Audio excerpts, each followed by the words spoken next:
আমার নাম মেজবা। মেজবানি আমার খুব প্রিয় খাবার। আজ যে বিয়েটা হচ্ছে এটা আমার কোনো বন্ধুর বিয়ে না, কোনো বান্ধবীর বিয়েও না। বিয়েটা আমার প্রেমিকার। প্রেমিকা প্রাক্তন হবার আগে অন্যজনের বউ হয়ে যাচ্ছে।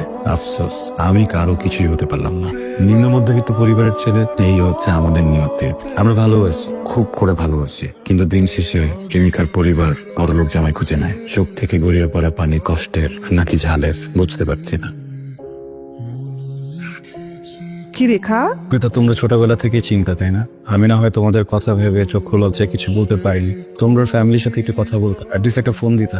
এখন এসব বলে লাভ কি? মেয়েটা তো বিয়ে হয়ে গেছে, যা হওয়ার তো হয়েছে। না মা, যা হওয়ার তা হয় নাই। একটা জিনিস শুরু হয়েছে, বুঝছো? গতকাল রাত থেকে আমার ভিতরে না জ্বালা পড়া শুরু হয়েছে। এটা তো শেষ হচ্ছে না, কিভাবে শেষ করবো বলো তুমি আমাকে? উপার্জন নেয়, চাকরি বাকরি নেয়, তারপর এসব কথা মানায় না। তার উচিত চুপচাপ ঘরে বসে থাকা। সে কালকে কি খাবে, আদৌ খেতে পাবে কিনা, এই সমস্ত চিন্তা ভাবনা কর।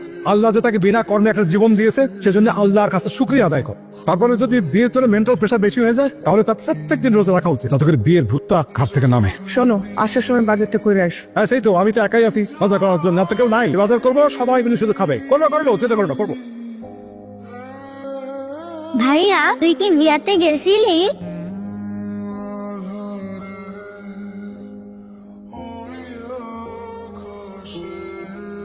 খাবো কি দিয়ে? কেন, সবজি, মাছ, করলা ভাজি এগুলো দিয়ে খা।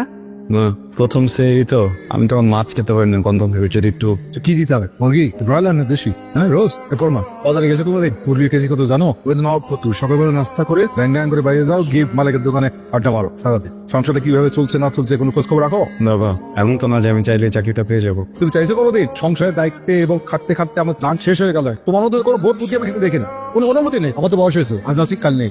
আমি চোখ বোঝার পরে তোমার এই মা ভাই কোথায় যাবে, কি খাবে, ভাবো কোনোদিন? আরে এসব কি বলতেছো তুমি? একটু থামো না। ওকে সংসারের দায়িত্ব নিবে না বলছে, অবশ্যই নিবে।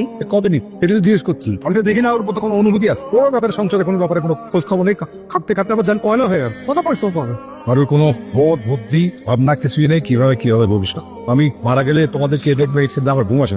খাবি না? সেরি না কে রোজা? পানি খেয়ে নিবো। এই যা আছে সেটা দিয়ে সেরিকে যাবি। তোমার কথাতে পেট ভরে গেছে। এসব তো বেরো। হ্যাঁ, তো কথাগুলো পেটে না ঢুকে মাথায় গেলে তো ভালো হতো। আল্লাহর ওয়াস্তে তুমি একটু থামো। এই কথাগুলো এখন না বলে হতো না? ছেলেটা সেরি না খেয়ে চলে গেল। বাসার মধ্যে খালি অশান্তি আর অশান্তি। ডিমাস নেই তো ডিম ভেজে দাও। তুমি খাওয়ান দেখতেছি। এলাম চালান ভাই, এলাম রাখো। এস রোজা। ও, তো এই রোদের মধ্যে সকাল সকাল রোজা রেখে বেরিয়েছো কে? কি সকাল সকাল কি মুরব্বীর লোক আবার ঝগড়া করে আসতো? চাচা নিজুমের বিয়ে হয়ে গেছে। ও, এমনি কেমন হয় ঘরে অশান্তি চলতে আছে না? আচ্ছা, আবার একটা কথা বলো তো, কেউ কি আমার ঘরের ভিতরে সে চাকরি দিয়ে যাবে? আমি যদি কোনো অফিসে যে বলি যে আমার ফ্যামিলিতে অনেক বাজে অবস্থা চলতেছে, তারা কি আমার ঘরে টাকা দিয়ে যাবে? আমি তো আমার মতো করে প্রত্যেকটা জায়গায় সিভি ড্রপ করতেছি, আমি চেষ্টা করতেছি, আমি কথা বলতেছি, যোগাযোগ করতেছি, কেউ তো চাকরি দিচ্ছে না, কেউ ফোন দিচ্ছে না, আমি কি করবো? দেখ বাবা, চাকরির বাজার তো কেমন এটা তো তুমিও জানো, আমিও জানি। চাকরির বাজার তো ভালো, তোমার লেখাপড়াটাও শেষ হয়। এই অবস্থাতে তুমি অফিসে তো চাকরি পাবা না, তো তোমার একটু খোঁজাখুঁজির একটু বেশি কর। ওই যে স্টুডেন্টরা চাকরি করে না, যে লেখাপড়াও করে পাশাপাশি চাকরিও করে, এরকম কিছু কাম তোমার খুঁজে নিতে হবে। জানি কষ্টের, তো কিছু তো করার নাই, কারণ তোমার ঘরের যে অবস্থা এটা তো আমি জানি। কারণ তোমার চাকরি একটা ফরজ হয়ে গেছে, তোমার একটা চাকরি বাকরির দরকার। চেষ্টা করতেছি, দেখি আজকে যাবো কয়েকটা জায়গায়। থাকো। এখন খারাপ কি এদিকে এখন এই, পাগল হয়ে গেছো নাকি? রাখো এটা। কথাটা কোনো কথা শোনা দরকার নেই, তুমি রাখো এটা এখানে। রোজা রাখছো না? পাগল রোজা রাখছো তো, আমার এটা আদানি বেশি করা যাবে না। রাখ রাখ, খাবে রাখ। ঠিক হয়ে যাবে। তুমি একটা পাগল, খারাপ মানুষ একটা। এবার তুইও পাগল, তা তুই ভালো মানুষ বুঝছো? শোনো, বাড়িওয়ালা আসছিল, অনেক চিল্লাচিল্লি করছে। আমরা এই বাড়িটা ছায়া দিই। রেল লাইনের উপরে কম ভাড়া বাসা নেই, বস্তিতে যাবো, তবু ভালো। এই রোজ রোজ বাড়িওয়ালার এত কথা শুনতে ভালো লাগে না। দেখি চেষ্টা করছি, দিয়ে দেবো। আবার ওয়ার্ডরোব বই যেতেছে। ওই অর্ডারটা পূরণ হয়ে গেছে তো, তাই ওই বিক্রি করে দিলাম। মানে নতুন একটা কিনবো তাই, ঠিক আছে? মেজবানা বন্ধু, জামাল, জামাইল্লা মানে ফেরদৌস জামাইল্লা। বন্ধু ছেলে তো দাড়ি উঠতো না, দাড়ি রে উইটা মোচ রেখা দিছ, স্পাইকা গেছে। কেমন আছিস তুই? আমি বন্ধু বিন্দাস ভালো আছে। শোন, ক্লাসে ফেলটুস আসছিলাম ঠিক আছে, কিন্তু বাস্তব জীবনে কিন্তু সেটেল মামা, লাইফ সেটেল মামা।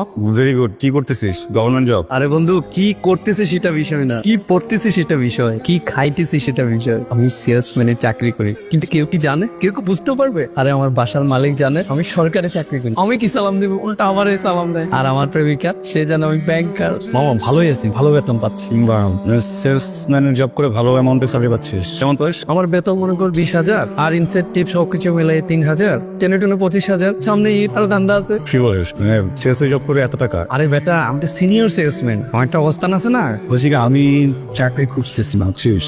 কোথাও কিছু পাচ্ছি না। দেখ, মানে এত পড়ালেখা করে কি বেরে, তো 5,000 টাকা ফ্যাক্টরি পাচ্ছি না। আবার বাবারও কিছু প্রেশার আছে, সে সব জায়গায় চাকরি করতে দিচ্ছেও না। কিছু একটা করতে হবে ভাই। তুই কি আমাকে চাকরি ব্যবস্থা করে দিতে পারবি? আরে পাবি, হতাশ হইস না, পাবি তো, চেষ্টা কর। না, আমি অনেক চেষ্টা করছি, বুঝছিস? যেমন আমি পারতেছি না। তোর ওইখানে একটু কথা বলে দেখ না। বন্ধু, এই চাকরি তুই করতে পারবি না। এখানে মনে কর বেচা কিনার পাশাপাশি তোকে ঝাড়ুও দিতে হবে, ভেজাল আছে। কোনো ভেজাল নাই না, ঝাড়ু যদি দিতে হয় ওটা আমি দিতে পারবো। চা করতে হবে, আমি সব করতে পারবো। আমাকে তুই টাকা দে, আমি আই ক্যান ডু এনিথিং, বুঝছিস? খুব বাজে অবস্থা। আমার আব্বার তোর মানে বয়স হয়ে যাচ্ছে, তো আমারও শরীরটা ভালো না। ছোটটা ও হাই স্কুলে ভর্তি যাবে, তুই দেখতে পারবি। প্লিজ একটা একটা একটা বলছে না। আচ্ছা শোন, তাহলে তোকে আমি আচ্ছা নিশ্চয়ই দক্ষিণ কান, তোর কোনো আত্মীয় স্বজন নাই? না না না না না, ওইখানে পারবো। তাহলে ঠিক আছে, ওখানেই করে দিচ্ছি আমি। আমি তো মানে ডকুমেন্টস যখন কিছু রেডি। আমার উপর ভরসা রাখ, আমি সিনিয়র সেলসম্যান। চল আয়। গতকালকে সবার শেষে কে গেছে? স্যার আমি। তোর কি যাওয়ার সময় সবকিছু ঠিকঠাক মতন দেখে গেছিলা? জি গতকালকে আমাদের শোরুম থেকে প্রায় 30টার মতন টি শার্ট চুরি হয়েছে, প্রায় 1,030 টাকার মতন মাছ। স্যার, কি বলেন? আমি তো সব ঠিক মতোই লাগে টাকা পেয়েছি। আর শোনো, আমি হেড অফিসে সব জানাইছি, নতুন করে ইনভেন্টরি হবে। হ্যাঁ, আর মেজবা, তোমার আপাতত কাজ করার দরকার নেই, তুমি স্টোরে যাও। স্যার, তোমাকে যেতে বলছি, যাও। জানে স্বপ্ন তার পাতায় কত কি। তোমার তো কই নাই, হ্যাঁ চাকরি তো নাই 7 দিন তো যা বয়স হয়ে গেছে, কোম্পানি মানুষ হয়ে গেছে, অন্য জায়গায় দেখেন। এই বয়সে হ্যাঁ অন্য জায়গায় চাকরিটা দেবে কেন? এই বাসা থেকে একদিন ঠিকই বাইরে বাইরে এনে অনেক ঘোরাঘুরি করে আইসা এখানে চুপচাপ মাথা নদী চুপিয়ে বসে কয় কি জানো, মালিক আমার পোলাটা দেখা পড়াটা শেষ হয় না। এই সময় আমি আমার পোলাটা কেমনি কই যে আমার চাকরিটা নাই, আর অরূপরানি চাপটা দিই কেমনে? এই কথা কইয়া পাহাড়ের মতো মানুষটা আমল করে কাই মেরেছে। আমি আর সহ্য করতে পারিনি। সে আমি কোনো কিছু না পাইয়া ওই সিকিউরিটি গার্ডের চাকরিটা আমি আইন দিচ্ছি। একটা ঝামেলা আছে ওই ভেরিফিকেশনের, ঠিকঠাক করে দিস। কাঁদিস না, অসুবিধা নাই। তুই চাকরি খাইছো, বাপটা বিকি খ্যাত, অনেক একটা ভালো মানুষ, কোনো কষ্ট দিস না।